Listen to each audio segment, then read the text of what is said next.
Hi there, friends. Before we dive in, we want to let you know something important.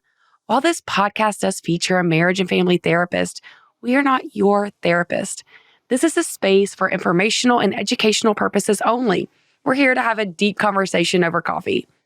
If you find yourself feeling stuck or overwhelmed, we encourage you to reach out to a trusted therapist, counselor, coach in your area who can give you personalized support you deserve.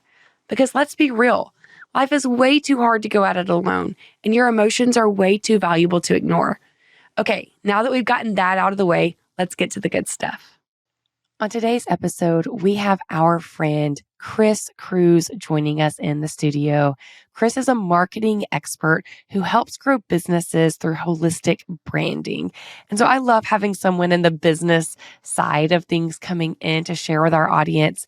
But today he is going to be talking about the difference in learning new things and taking action. There are so many times that we get stuck in the consuming part of our journey that we actually don't move forward and take the action we need to see the change we desire. So he's going to be sharing some of his journey with that and also just creating a call to action. So let's dive in.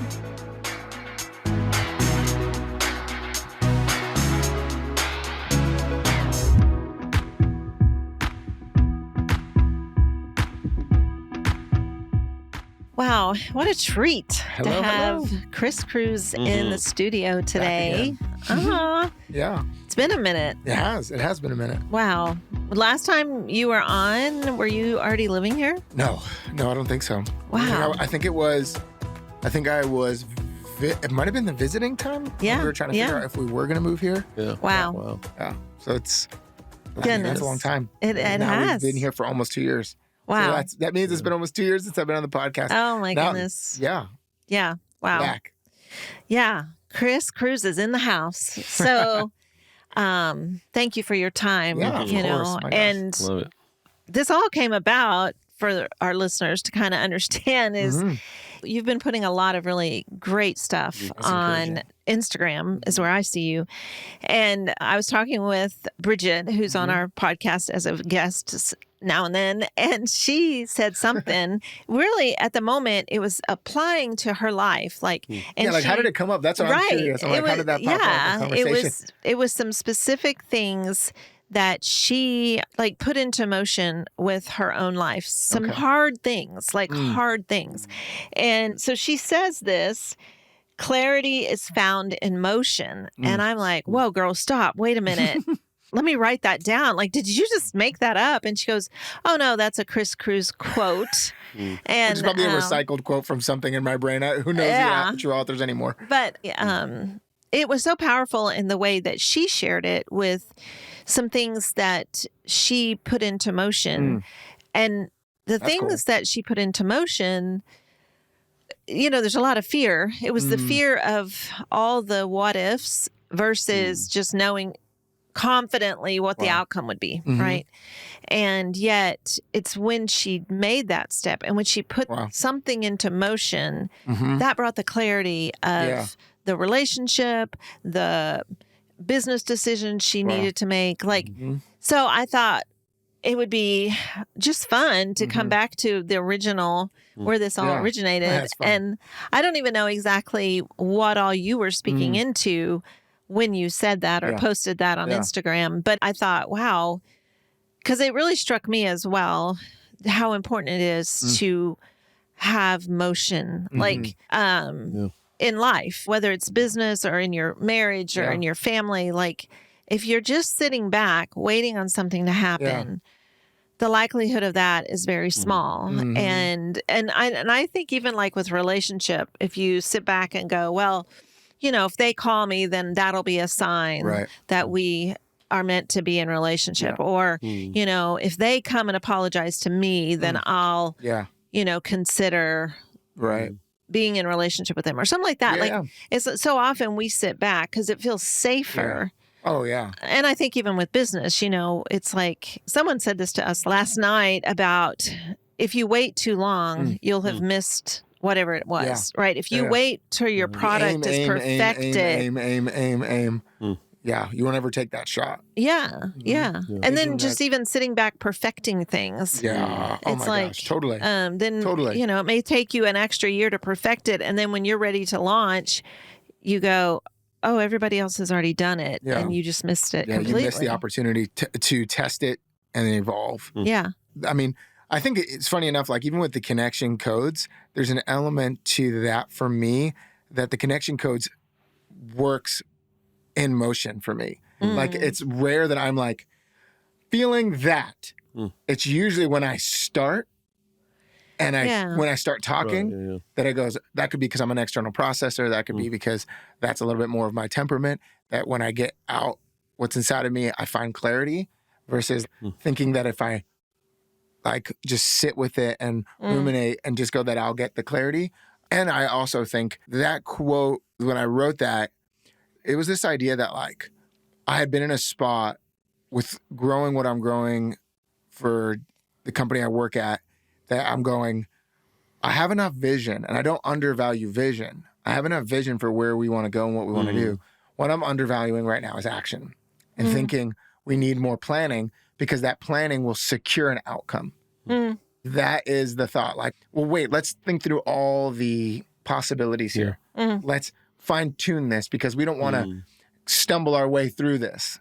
And at times it's the right plan to strategize with that kind of forethought and that kind of thoroughness. But I think what can happen is the courage necessary to take action can start to be replaced with a need to keep prepping. Like I need to keep, okay. And all of a sudden that courage you had to take the action is gone. Right. And you have 14 other things you're concerned about now that you didn't have in your brain when you were ready to take action. So I get when we need to plan, and I get when we need to strategize, and I get when we need to have some thought and not just rush off and do things, which I think my default setting for years was just go and do. But I think over time, I got cautious. Over time, I started to be more concerned about how is this going to impact X, Y, or Z. And I started to think planning could kind of eliminate some of the risks as much as I possibly could to then feel better about my chances versus I'm going to take a shot. So on my whiteboard next to my because I think in 90-day increments, like next to my 90-day plan is literally written big, bold words, take action. If someone says, hey, we need another meeting, I go, nope, no other meeting. Wow. Action. Like action right now is the name of the game for us. Take action. I don't need to plan more of this. I've thought about this for a really long time. And when I'm not in the action mode, I'm thinking about it. So I have had enough thoughts on this. We actually need to move and do and act. And a phrase that I've said from, I don't know where I've even heard it, but it works in two different ways, where one is like a boat that's in dock, it's way harder to steer than a boat that's in motion. Same thing with a bicycle. It's way easier to steer a bike that's moving than a bike that's just kind of slowly kind of trying to find its balance. It's way harder to steer that. So I think that's where that kind of, that idea and that concept came in for me at that time when I wrote that, was more around, I really need to take action. I really need to lean more into doing than planning right now. That's at least for me. Yeah. With the connection codes, we say there's an upside and downside to everything. Moving reactively too quickly, obviously you don't think it through. Not moving at all, well, then you get nothing done. So there's a delicate balance in that, but I think the vast majority of people are far more hesitant to take action. That's certainly been the story of my life, that because there's always one more thing you can think about. There's always one more thing you can check on. Of course, growing up, for all three of us, growing up in a church world, and of course, political arena as well, there's always another committee to be had to examine the committee findings of the previous committee. It's so true. It's like years later. Consensus. Years later, you're thinking, well, what were we talking about? What was the whole point of this? We don't even remember because now we're on our fourth, fifth committee. And absolutely it's just completely lost. And it's like, well, forget it. No, that's 100% it. It's who do I need to go check in with? Who does, how's this? And you get taught to think that that's wisdom because you don't want to disrupt anybody else's life. So you become overly cautious of how this is going to impact somebody else versus trusting that when you do this, you'll be able to navigate it. I think that's the hardest part people feel. the prepping and the planning is because they don't think that if they take action, they're capable of handling the mess it could make if it doesn't go as they think. Yeah. So they're like, I'd rather just plan versus me saying, you're a lot more resilient than you think. Right. And you're going to be able to navigate it not working the way that you had hoped it would work immediately. Yeah, and this is something we hear as we travel around with connection coders is that people think that what the connection code's point is, you experience the emotion and that stops you. It's supposed to actually move you. So you get hit with fear. Doesn't mean you can't jump out of a perfectly good plane. The fear just preps you to be able to safely and successfully jump out of a perfectly good working plane. So it's not the point, I feel fear, therefore I can't do it. No. Just grab the fear, look at it, get the message. You know, Phyllis calls them text messages from God. And most of us have blocked God's number, so we don't get any text messages. But read the text message. And, you know, I feel fear. The message of fear is danger, beware. There's a risk of harm.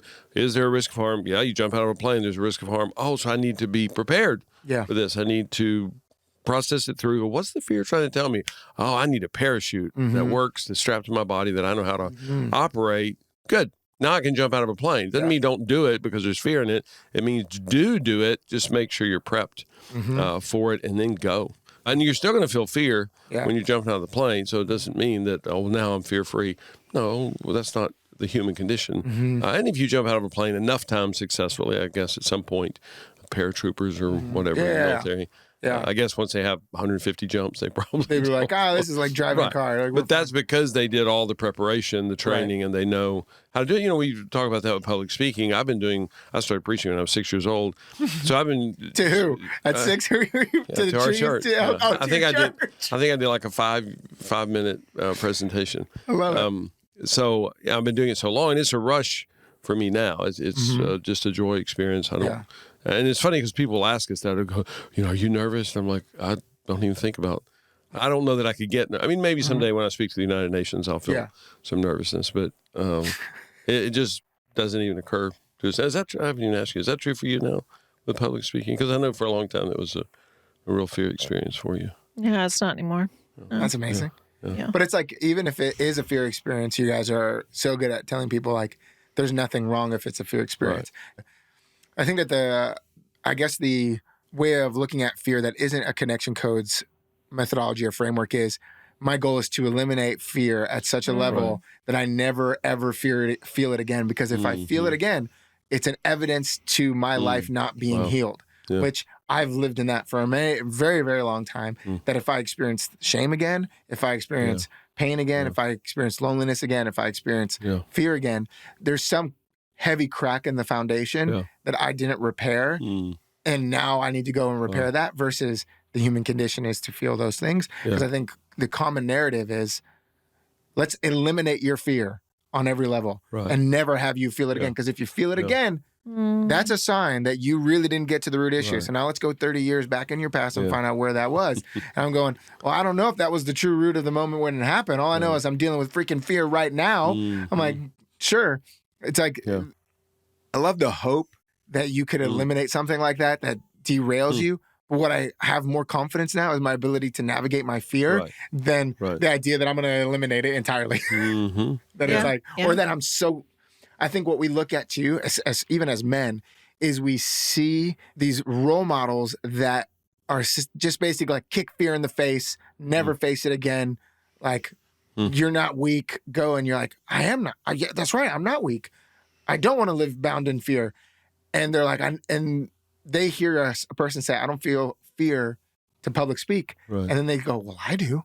Well, that must mean I'm not strong. That must mean, when in reality, it's like, no, this isn't a statement about whether you're strong or weak. This is a statement about whether you have fear or don't have fear and how you handle that. But I think culture is constantly telling us, like, to feel these things means something is broken. Well, and I love the whole concept as far as clarity is found in motion. Our whole objective is to get people moving. I've even started saying to clients that my goal is that the connection codes become so automatic for you, they're almost casual. That while you're on the move, it's not that you have to sit down and have an hour and a half conversation every day. Most of us don't have time for that. But it's actually, whatever, while you're walking to get in the car, you're like, whew, I just felt some fear because of whatever. And you're doing it in motion, not because that's what we've been taught for years. Oh, well, you need to get away once a quarter, once a month, once a week and process stuff, which is completely non-human. We live on the same property often with our 2 youngest grandkids. They do not schedule a session once a day, once a week, once a month to process through stuff. They are all, of course, you have little kids, you know this. They process immediately. We're coded that way. We're hardwired that way. And there's no birthday, I hope, and I know you a bit. There's no birthday where you're going to sit your little one down and say, happy birthday, you're 3. Now you need to shut up. You need to control these emotions. I don't want to hear from you except in our weekly meeting. Then you can tell me. Write it down and bring it to me later. You can tell me on Thursday afternoon what happened for you Monday evening. Yeah. You'd be the worst dad of the year. It's like, what? You told your kid that when they turned 3 or 5 or 8 or 10? With Solomon, you want him to tell you what's happening for him when he's 14. Yeah. And go, Dad, I was so overwhelmed at school today. This group of boys were playing and I wasn't included. And they said they didn't want me. And you're like, nope, you're 14 now. You're not allowed to tell me, the pain of that.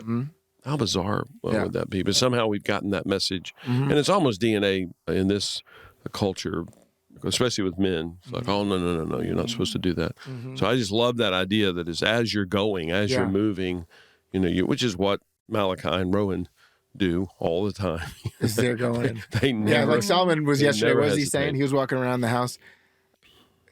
I just got to let out what it is, Dad. And I'm just so angry. And it just like, totally, bud.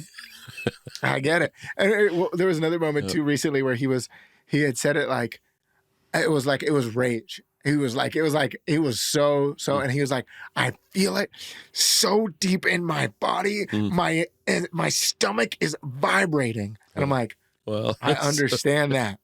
Wow. I get it. His sister, we're still on that, that journey to get her to be as articulate as he is around what she's feeling because she's navigating it. She wants to run away, which I'm like, I resonate. Entirely. I'm like, girl, I know it. I'm like, I just want to run away. Wow. And so the idea there of helping her see that in real time is she'll be explosive in real time, but she's learning to figure out to sit with it and talk about it. That's still a learning curve for her. She's 6 and she's still, when we get to the spot where she can talk and she's brought it down, you realize how consistent she's navigating shame. Like how consistent like that. As a parent, I'm not going to, I think in the past I would have been like, what did we do to break her? That she's seeing like shame or something like that. But now it's more like, I'm like, oh, it's part of life. She's navigating that.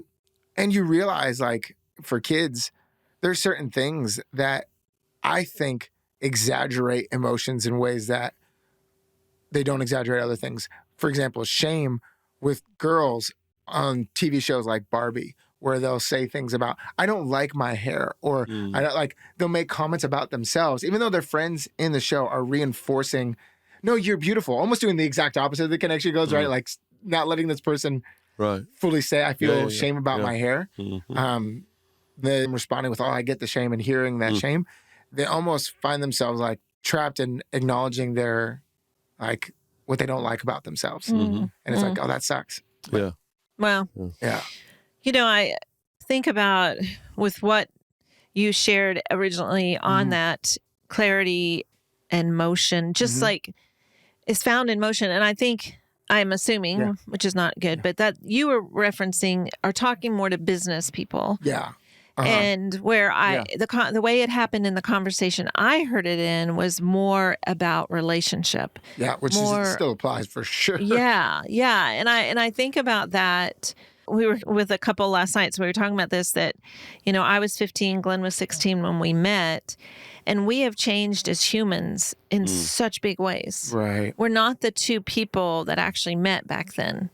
And so it's like there has to be continual motion. And we work with a lot of couples that are just stuck. Correct. That's a common word. Like we're just stuck, or, we're just drowning in pain. And often that comes because of the complacency in some ways. Like this is the way we've always done it. Right. So it should work. It should, yeah. So there's no room for the fact that I've grown, you've grown. I see the world differently than I did when I was 15. You see the world differently.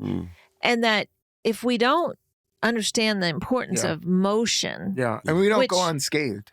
Like that was a big part. That's still a big part of my journey of processing my emotions, is realizing how quickly I can find myself back into things with my emotions where the best thing to do is to take action versus like sitting with it still and kind of pondering it and thinking like that's gonna bring me out of it, or recognizing like in my own self, like you can have so many experiences that whether they were resolved or not resolved, I know for myself, it can still lead to me going fear to let motion happen, fear to let myself share what I want to share, say what I want to say. It's going to hurt X, Y, or Z. It's going to cause pain to that group of people or to that person.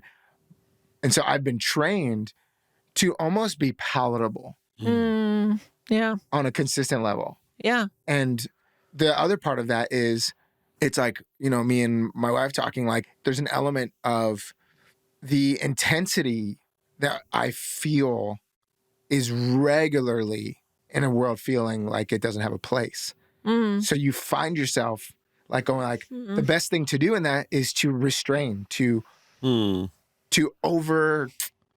What I would put is second guess yourself. I tell people, a lot of people don't live with the idea that most of their thoughts are going to be resisted. I live with a regular narrative that I will be resisted, whether it's in thought, whether it's in like that. There's going to be resistance somehow to what I say. Like I could say the sky is blue, and someone will find me and say, you know, it's gray. Like that. There's always so that can actually. I start to get too edited with myself, and that keeps me from action. I think I need to learn more. And gosh, in the business world, I was at this side story here. I was at this event they asked me to speak at for creative solopreneurs, individuals who are trying to build their businesses. And I'm looking at them talk about like, you need this and you need that and you need this and you need that. And I'm like, okay, one, none of these people are going to work with me individually. Like this isn't a sales pitch. Like, how do I help you in this moment be better without having to work directly with me? And I found myself like up till 1 a.m. trying to fit my talk into this box of how everybody else had done it throughout the event. And it just didn't work. And I woke up in the morning and I was just like, I just feel so much anger and processing all of it and going, my fear of how it's going to come across if I say X, Y, or Z. And the truth of the matter is, people think if I don't get my 8-step framework dialed in perfectly, I can't launch. I'm like, no, launch it with what you got. And then if you need to change it in 6 months because you found out, I'm like, honest to God, you found out you're not as good at it as you thought, so you got to fix it. That's okay, because I'd rather you do that than think, I'm going to perfect this in an echo chamber that never touches the market. And people then when they interact with it, you find out it doesn't work like you thought. Now you got to go back and change it, because they get lost in like, if I don't have my 8-step framework, if I don't have it perfect there, if I don't have X, Y, or Z dialed, then I can't go to market. And then there's a whole world. This is just, for me, like I have a little bit of a frustration, or maybe the right way to say it is like I feel a bit of anger and sadness around a market that wants people to feel like they're missing something more before they can achieve their next financial, like you may have done this, but if you want to go here, you need to take this course, and you need to then take this mastermind, and then you need to take that, and you get pulled into believing that, wait a second, I'm not ready to do the thing I feel like I'm ready to do. I need to do this thing next. And they want to keep you learning. They want to keep you in their engine because it makes them money. Right. Versus going like, no, just take some action and figure out what you need and what you don't need as you go versus, you know what I need? What I really need is to that. And if I did that, which I get why people say it, because it makes sense. Because if you're like, if I didn't have that, then I could eliminate the possibility of failing. Like, true. You know what also eliminates the possibility of failing? You never doing anything. Right. Yeah. Like that also eliminates it. So they're going to keep you in that wheelhouse. Not everybody does, but there is a whole market that wants to keep people learning, because there's stats now on on courses specifically, even how long people actually take courses and how long they watch them, and like what the learning, education, information age has taught people. It's better to consume than to create. Oh, wow. You feel so much. Say that again. Like That's so good. it's the reality is like it's just the truth. The information age has taught you that that the thing to do is consume more, and that will help me. And I'm going, no, action, create, do something, put your hand to something, test it. That will get you where you want to go. Not consume. And I'm in the business of helping create content for stuff. So I understand that we want people to consume content, but not at the cost of them actually living their life and taking action. Wow. Yeah. Anyway, a little rant there. Well, my training is a therapist, and therapists are known as having clients for 12 years. And I tell my clients, usually in the first session, I'm like, look, if we don't get somewhere in a few months, probably 3 months, fire me. If we don't get somewhere in 5 months, I'm going to fire you because this is ridiculous. This means this isn't working. Yeah. And again, whether it's me, whether it's you, whether it's the universe, I have no idea. I'm not even blaming anybody, but that doesn't make sense. I mean, if we're not actually getting some traction points, making some progress. And I talk to people all the time that are like, oh, I've been to the same therapist for 10, 12, 15 years. Yeah. I'm like, what exactly are you doing? And again, maybe it's just a sounding board. I don't know. Double tap in that. It's right. It's like, it's true that if you're not getting around, but what outcome are you looking for that isn't the elimination of that emotion? Because when we're going and saying like, we want you to get somewhere, but the goal isn't to get rid of the fear. The goal isn't to get rid of the shame. The goal isn't to get rid of the guilt. The goal is to get you processing. So when we say, is it working or not working? What do we actually mean when we say that? Like, what does that look like for somebody? Because I think in my own journey, I'm going, is it working or not working? I don't know, because some of the things I'm still dealing with the same exact fear I had 8 months ago. But does that mean like it's working, not working? So I think I wanted to double tap in just for myself to know, like, when you say that, what are you aiming for there? So like with what? Can you give me an example? So it would be fear to process a specific core emotion. Like that I go, oh, I feel fear to share in marriage, it could be sexual joy, or in marriage or in life, it could be hurt. Like that I feel fear to share that because I don't know what's going to happen. And I consistently feel fear before that emotion gets talked about on a regular basis. I don't feel that with anger. I don't feel that often with guilt. Well, guilt, yeah, I would say. Fear, not so much. I feel like I can say the fear pretty consistent. But these other things, I can consistently feel fear before I try to plan a date night or I try to give somebody feedback at work. And I'm like, I still feel the same fear I felt 8 months ago, 9 months ago. But is that bad? No, that's what I'm getting at. That's what I'm trying to find out. Because what are we saying it means that it's working or not working? When you said in 5 months I'll fire you if it's not working, or in 3 months you fire me, like what are you looking for? I'm saying if they're not getting traction in actually doing this. That's okay. Because for whatever reason, I'm not able to do that. And I've had numerous clients over the years where I'm just like, I don't know how to help you, apparently, because we're not getting anywhere here. Because, jumping out of an airplane, that's an activity. Right. Every human's unique and every interaction is unique. Yeah. So I want you to feel at least some pain and possibly fear a year from now if you have to fire somebody, because the message of fear is danger, beware, there's a risk of harm. Right. Is there a risk of harm? Absolutely, there's a risk of harm. You could annihilate this person, and for all you know, they're going to sue you next week because you fired them. Yeah. So, I want you to be aware and to do it well. It doesn't mean you don't fire the person. It just means do it carefully. Be cautious, be kind, be wise, pay attention. Yeah. Chris, don't just walk in and go, hey, Fred, you're fired. Today, you're done. That would be a fear-free way of handling it. Well, I don't want you to do that. That's disastrous. So you're going to feel fear. I mean, we share this so much that Phyllis and I both feel fear with each other often. I don't know that it's every day anymore, but we don't care if it is. We just say the fear. I mean, literally, Phyllis will walk in the room and say, Phyllis, in fear about talking to you about something. I go, oh, what's happening with the fear? She's like, well, I don't want to have a conflict. I don't want to be at odds with each other. And we have a long, long history of that behavior. And I go, okay, here, so what's the something? She'll go, I can't tell you the something because I feel so much fear about it. Like, I hear the fear. Tell me the something. Yeah. And she does. And what's always amazing to me is, not always, but virtually always, the something is no big deal to me. Wow. And she was feeling fear about sharing the something. And she shares it with me. And I'm like, oh, wait, you felt fear about sharing that? She's like, yeah, no, I feel shame that I felt fear. I'm like, yeah, I hear you. And we just process through those. And we do that in 30 seconds. This is not a 45-minute sit-down conversation. But I don't care if she experiences that 190 more times this year. Yeah. We just process it in 25 seconds. So that's just how we roll. Because I think some people are going to, like, for me, even with relationships, like, I think I'll tolerate relationships in life when I'm going, like, because I'm afraid to move on. Because, like, and knowing that, like, oh, I need to have the clarity that's going to come to me where I'm going when I go, all right, like, I don't want to do that anymore. Like, with a group of people that I'm like, oh, no, I don't want to spend time in that anymore. But I have fear on how is that going to impact? What are they going to say about me? What is it? And all that. And I'm like, oh, that feels normal. And I don't know if I'll ever not feel that fear. Yeah. And it may come up every day for a season. Until I'm like, it's all like my brain goes, until it's all passed downstream, or if it stays in the stream all year long and it's in the stream all year long. Yeah. But I'm trying to get it flowing, which is a lot harder for me. Like that. And that's the point too for me with the connection codes is honestly, I'm less confident in my ability to diagnose my emotion and more confident in my ability. If I get talking, I will find what I'm feling.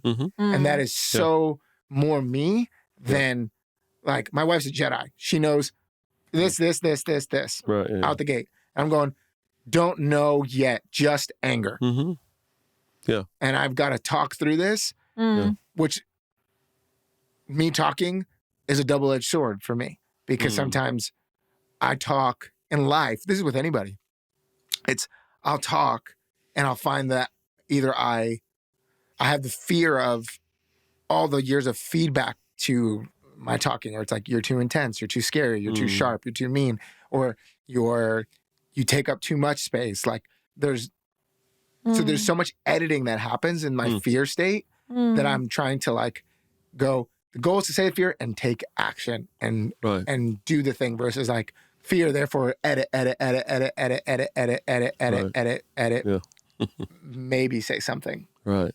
But then I probably could figure out a way to justify I don't need to say it. Well, yeah. Well, and I would say too, sorry, real quickly, just that for people like you and me who we say, I don't know if I'd say too much, but we sometimes say too much. We have to be quick with the third phrase to be able to go, hey, I think I missed on that. Chris, I said that thing earlier, and I think that was a miss. That was inappropriate. That was unkind, certainly insensitive. And I missed on that. I feel some guilt there. And some people are reserved enough that they don't say the things that shouldn't be said or shouldn't be said that way. Whereas I think people like you and I do. And so we have to be all the more ready. Go, oh, shoot, I missed on. Which is hard. That. Well, I think it's easier for me now. I think I understand what you're saying. It's not for me much, because I know I miss every day. You know, I always think about that scripture where words are many, sin is not absent, missing is not absent. Yeah, I talk so dang much. Absolutely. I'm bound to miss something. There's no way that I use that many words in a day and a week and every one of them was perfect. Really? The chances are zero. There's no way that's true. So we are running out of time. Oh, my. Okay. Well. And we want to do the wheel. I hope I helped you in that conversation. Well, I want to kind of, for our listeners, to kind of pull this all back into how to get clarity in motion. So, because sometimes I think we just stay confused. We stay confused in our everyday life. We stay confused in the chaos. And to go, okay, there needs to be motion. Motion sometimes means making a huge change. And, we've started talking about this more and more with like the core motion wheel. And this whole journey is a personal journey. Will it affect positively your relationships? Absolutely.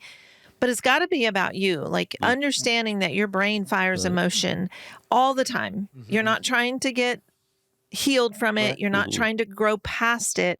You're trying to tune into it so it doesn't get stuck in your body.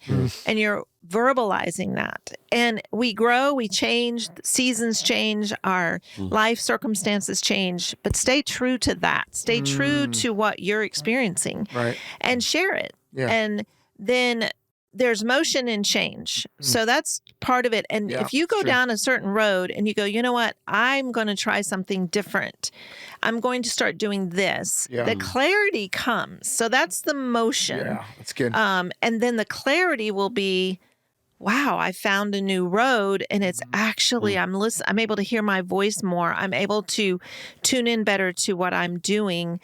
But also you may choose a road and you go, oh, this is even more chaos. Yeah. So that is the motion and the clarity. You're looking for clarity. That's exactly it. And so even in your marriage, don't just sit in the pain. Don't just go, well, and we often think it's either pain or divorce. Like we go to this extreme instead of going, well, we could make some changes and we could get some help. And the whole message of the connection codes is that this is an immersion. This is a daily change. This is a lifestyle change. I know if you're on a health kick, that's not even a good way to say it, because that even indicates a judgment that it's a kick. But to realize, I want a lifestyle of health. This is not just to get ready for the bathing suit season that's around the corner. This is actually a lifestyle of health. Yeah. And you may have to make drastic changes and stick to those, not a temporary, well, I'll do it for a few weeks and see, but believe in this change. And that is when the clarity comes. Like if you are going down a path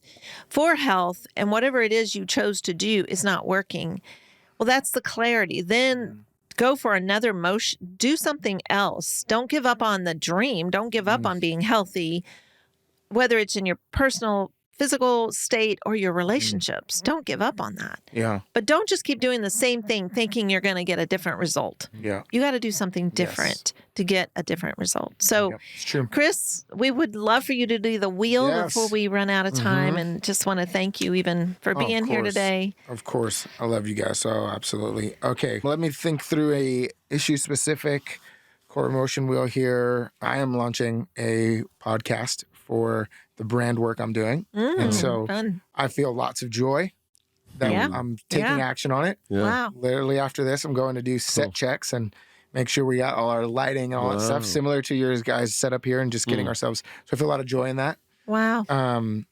There's a little bit of actual anger with myself that I've taken so long to do some of it. Wow. That I'm like, oh man, why did I take so long? Which kind of mixes into shame a little bit for me.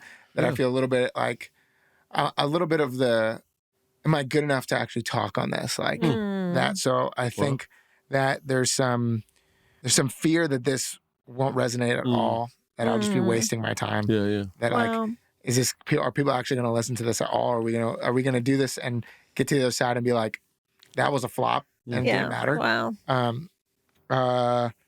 Lonely in the sense that sometimes I feel like I'm like lost in it by myself. Like I'm like, okay, I'm the only one that's thinking about this. Wow. Yeah, I would say those are the core ones I'm feeling about. And I think there's also some guilt of having other people work on it too. Sometimes I can feel the guilt that is like, hey, can you do this and you do that? And then getting that help can almost feel like I feel bad for asking for help on certain things like that. So I feel guilt sometimes, like I'm asking too much of people to help with it. Wow. Yeah. Can I guess one? Yeah. It sounds, when you talk about it, sadness is kind of a heavy weight. Like, I got to get this done. Sometimes even getting out of bed in the morning and your body's sad. It's just like, I wanted to sleep another hour and a half. But just what I hear is that, man, this is a big weight. I want to do it. There's joy in it. But it's also like, dang, this is an undertaking. Yes. That's I don't just snap my fingers and it happens magically. Yeah. It's a kind of a heavy. Yeah, no, that's true. Heavy weight to get moving. Yeah. Yeah, cool. No, I would resonate with that for sure. Yeah. Yeah. That's amazing. Thank you. Wow. Did you mention anger? Yeah, I felt anger about how long it's taking me to do something. Okay, you did say and I that. think a little bit of anger of trying to still do so many other things while I'm trying to do that. I'm like, why can't I wow. Yeah. Yeah. I would guess there's core level anger in it, just like, I'm doing this thing, dang it. It's taking too long. It's a lot to get, a lot of moving pieces, a lot of trivial things that you won't even show on the, exactly. the camera, the microphone. But I'm doing this. And that's that anger that drives you, the core level anger, to get it done, to make it happen. Wow. That's cool. Wow. Thank you, friends. Yeah, of course. Oh my gosh, yes. Absolutely. And we do all this because you need this. You deserve this. So let's do this.